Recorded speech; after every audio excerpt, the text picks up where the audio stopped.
The West African Examination Council has for some time now been counseling and withholding results of candidates due to examination malpractices. This phenomenon, according to an educationist, Anis Hafa, is recurring due to the structuring of WAEC. He explained exams should be based on skills and not just a repeat of content in textbooks, as this is an abstract way of teaching. He says Ghana must move from the chew, pour, pass and forget method of writing exams, as he termed it. Is that the best way of assessing our students? Now, if you assess students for them to reproduce information for you, then the chances are they'll find other ways of getting that information for you if they don't remember what is it that you taught them. But there's another way to do things. We have to now learn to add value to Ghana's natural resources. And education should be directed that way.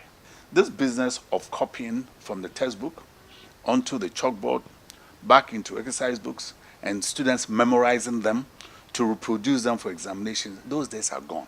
The educationist has advised for the West African Examination Council to consider revising the current scheme. We have natural endowments in this country, from Accra all the way to the north. What we have to do is begin to identify our national and natural inputs and develop science to add value to these things. Now, when we do hands-on type activities, there's no need to cheat.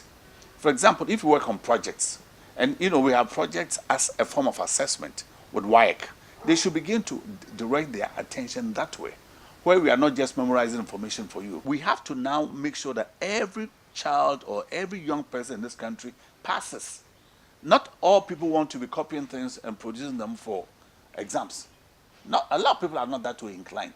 There are all kinds of learners, and there are learners who want to learn by doing things with their hands. That is the sophistication that WAEC needs now. He also called on the educational sector to inculcate more technical education in the curricula. When young people fail, we have to begin to understand how did they fail and why did they fail. Invariably, it's what we are teaching them and the way that we are teaching them and the environment in which we are teaching them. And as a result, they become the victims of our own inefficiencies. If we were to do a critical analysis, you realize that people are holding fantastic degrees that are meaningless to them. So we have to begin to reorient our mindset and change the paradigm where if we have young people in the schools and the universities, the question we want to ask is what skills are they going to develop so that when they come out, they are useful to themselves, useful to the community, useful to the country, and useful in the international arena. Fidnight Adabos report for ETV News.